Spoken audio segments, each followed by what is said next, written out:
Hi everyone. Let's begin our lesson today.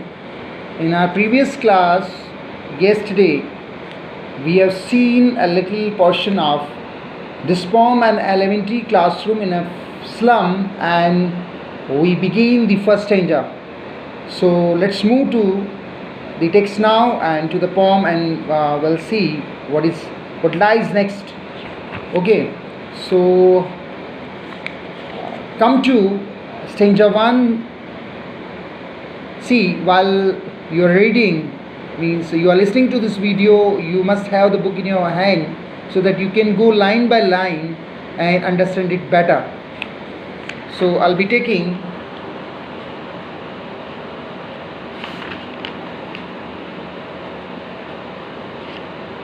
the first stanza again, and it goes like this. See, this is here.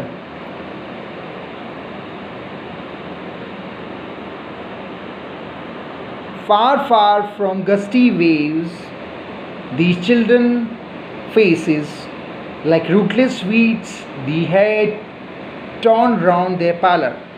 Okay, the tall girl with a weighed down head, the paper seeming boy with red eyes. Yesterday we have seen up to here only. So first of all, as I said yesterday, here the poet expresses his deep feelings for the poor children in the slum school. Number one, it's a slum, and the school is a primary school. And through the symbol of the school, through these children, the poet wants to us appeal to the humanity, as I told yesterday, that he says it's our responsibility, it is the responsibility of the rich people of this planet, it is the responsibility of the society that they should help out, they should come forward to these deprived ones, those who are deprived of education and those who are deprived of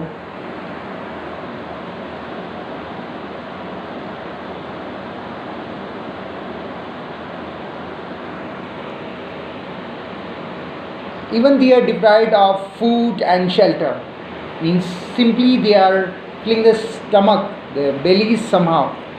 So the message behind is we should help the poor, if we call it in a sentence. So the line goes like this: far, far from gusty waves, the children faces like rootless weeds, the hair torn round their pallor, the tall girl with her weighed down head.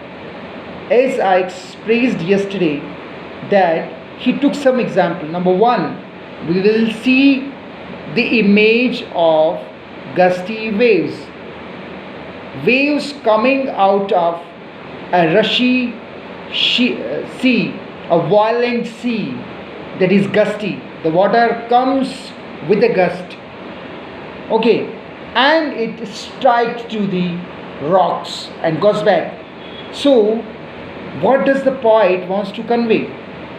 Far, far from gusty waves, far, far from gusty waves means the poet wants to convey these children live in a remote area, in a slum, far away from a sea, far away from the beauty, far away from hope, far away from future. Right? Far, far from gusty waves, these children faces. These children faces like rootless weeds. These children faces are just like the weeds, the unwanted plants. They had torn round their pallor. They had torn round their pallor. They had the hair torn round their pallor means they are not tidy, they are not kept, they are not combed even. Means he's drawing the poor world, the poor faces, the poor life, the poverty of this slum area children. The tall girl with her weight down head, one girl sitting in that classroom, and that girl is sitting weight down head. Weight down means there is a weight upon his head. Weight down head. What does it suggest? The girl has a lot of weight upon his head. Means here the poet only through these 4 lines draws the picture of a classroom in Islam, and he takes some example. Number one, he compares these children faces with unwanted weeds. Means what does it suggest? Unwanted weeds, unwanted plants, they don't get any nourishment. They cannot be called plants. They are of no use. And people remove the unwanted weeds. Unwanted. They are unwanted. He used this word weed, means they are unwanted. They won't contribute in our society when go up, because they will be simply begging. They will be going for begging. They will have to survive something. They will be engaged in child labor, and that is their life. So there is no future for them.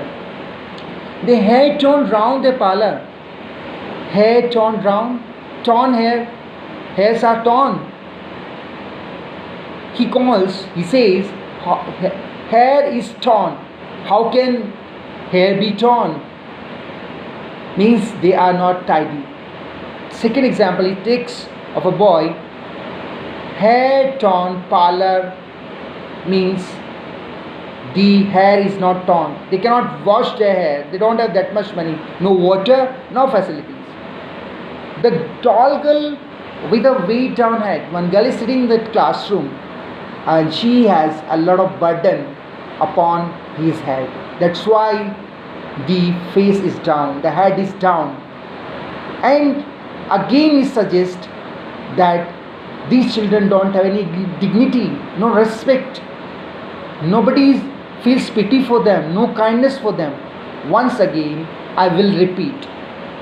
He says the poet wants to convey that these children are sitting in a classroom. Number one, far, far from hope, future, beauty of this world, and this slum area is their life. They take birth over here, they are born here and dies here only. They cannot move the shackles of this slum. Such is the pathetic condition of these poor children who are sitting in this classroom. Now what happens next? We will see. The paper-seeming boy with red eyes. One boy is sitting and is still like a paper, and with red eyes. His eyes are that of a rat. Means he is malnut. He is he does not get any nutrition. Right? He is very weak and frail, and he suffers from malnutrition. Next he says, the stunted, unlucky hair of twisted bones, reciting a father's gnarled disease, lesson from his desk. Next he says, one boy sitting. The stunted, unlucky hair.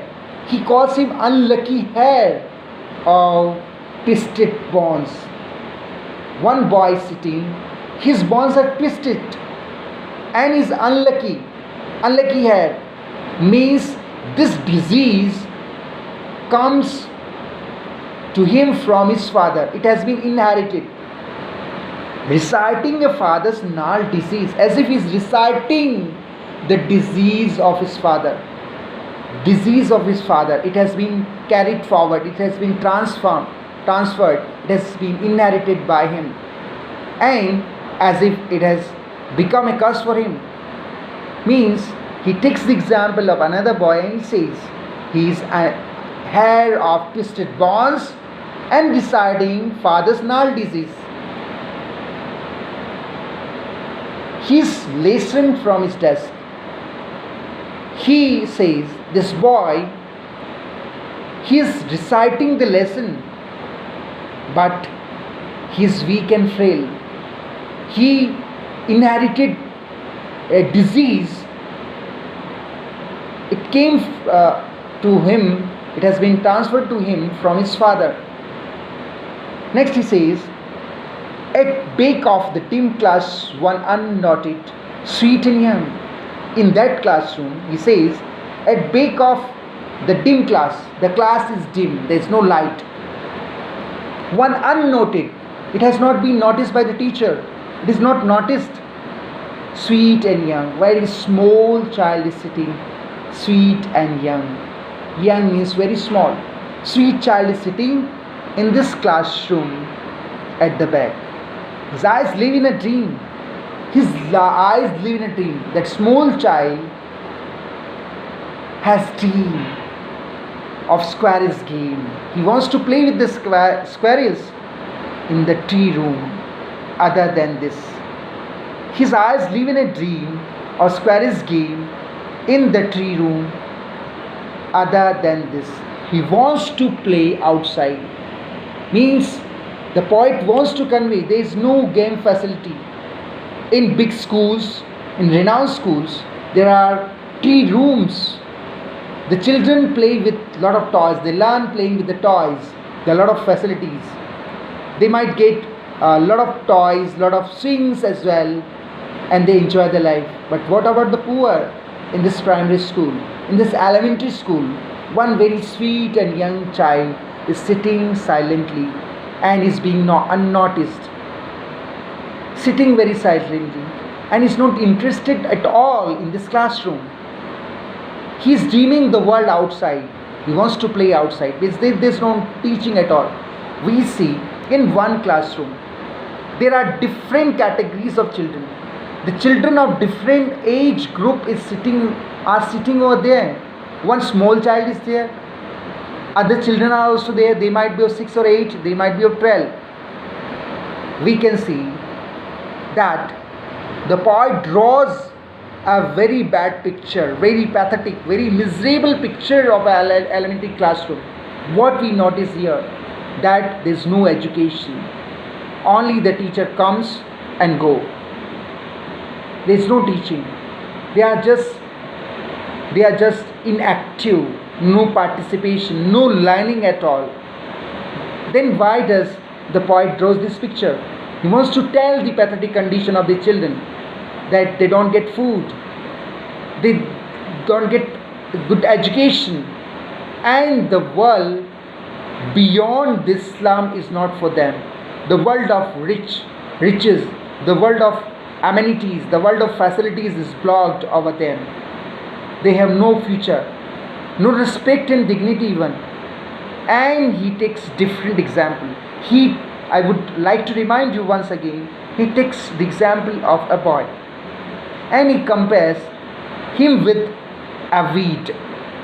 Next, one boy without means he's with untidy hair. One girl, he's sitting silently, and the poet says his head is weighed down of responsibilities, weighed down of what we can say fear, anxiety, no hope, no future. Next he takes the example of a prepared seeming boy. Next he takes the example of a boy who inherited the disease from his father, and lastly he takes the example of a sweet young boy. So what does he wants to convey? He draws the pathetic and miserable condition of the poor children in elementary classroom. He says there is no education, no amenities, no facilities. Everybody is sitting over there, irrespective of their age group, no learning at all and no future at all, which is expressed by the first line, that they are deprived of the gusty waves. Waves represent, the seashore represent happiness, joy, better life, future, etc. But they are deprived of the world outside. and they are sitting in this classroom, in this elementary classroom where there is no learning. And what is the message behind? What does the poet want? He'll be telling us in the coming lines, which we will be taking tomorrow. And we will see some more figure speeches over here. If we look at the first line, as I told yesterday, far, far from gusty waves, the children faces like rootless weeds, their hair torn round their parlor. The tall girl with her weighed down head. The sound of F and W is repeated again and again in the stanza. So we can say we find a beautiful alliteration, and through this alliteration the poet is weaving the words, he's binding the words. Next he says, the stunted unlucky hair of twisted bones, reciting a father's gnarled disease. Here, reciting a father's gnarled disease. Disease cannot be recited. Personification. It cannot be recited. That boy is reciting. That boy is reciting might be a poem. He's not reciting disease. As if he's reciting. Whenever speaks, it reflects the deadly disease inherited. He has inherited that deadly disease from his father. And his lesson from his desk at the back of the dim class, one unknotted, sweet and young, his eyes live in a dream of squirrel's game in the tree room other than this. So number one we find alliteration, number two we find personification. We find some more beautiful figure speeches, the ornaments over here. That is, when we come to, we read second line, far, far from gusty waves the children faces like rootless weeds. The faces of these children are compared with the weeds, and the word like is used. And this is where we find simile. They had torn round their parlor. The tall girl with a weighed down head, the paper seeming boy with red eyes, the paper seeming boy. Here the poet uses metaphor. The paper seeming boy. The boy is compared with the paper, but the word like and as is not used. That's why it's a metaphor over here. Next we'll see the stunted unlucky hair or twisted bones, reciting a father's gnarled disease, his lesson from his desk. At the back of the dim classroom, one unnoted, sweet and young, his eyes live in a dream, a squirrel's game in the tree room other than this. We'll be reflecting back to this stanza. Till now we have seen simile, metaphor, alliteration, personification. Through these devices, the poet weaves the words and he binds the words. He brings rhythm and flow in the poem, consistency in the poem. So we'll be taking up to here. In our coming class we'll be discussing more about, we'll be taking only this stanza, we'll reflect back. Till that, bye everyone. Stay safe, happy and secure and steady also. Bye everyone.